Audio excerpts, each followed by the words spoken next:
Un fantasme est un acte ou un événement créé dans l'imagination. Dans la plupart des cas, l'acte imaginé est impossible ou improbable.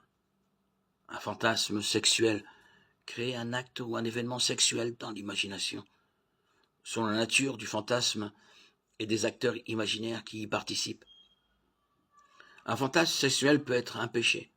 Tout scénario imaginé qui est inapproprié pour des raisons morales, éthiques ou spirituelles est un péché.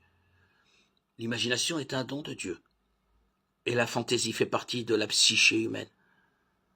Nous fantasmons souvent sans même nous en rendre compte.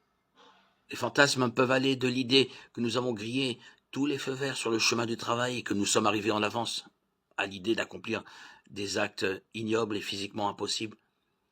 Les fantasmes naissent généralement de notre réalité personnelle et sont des tentatives de créer une réalité que nous préférons à celle qui existe. Certaines personnes deviennent tellement absorbées par leur vie imaginaire qu'elles se déconnectent de la réalité des relations réelles. Certaines options Internet permettent aux gens de créer des personnages virtuels et de vivre par procuration à travers ces personnages. La fantaisie sexuelle fait souvent partie de cette réalité virtuelle et permet aux gens de simuler des actes sexuels sans être physiquement présents.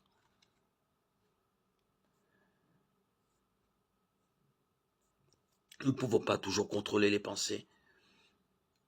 Et cette convoitise, ce désir de fantasme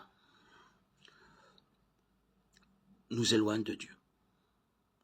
Proverbe 23:7 dit que ce que nous pensons dans notre cœur, c'est ce que nous sommes. Beaucoup diront, mais je ne fais rien de mal. Cependant, la Bible parle beaucoup de nos pensées et dit clairement que même nos fantasmes doivent être soumis à la volonté de Dieu.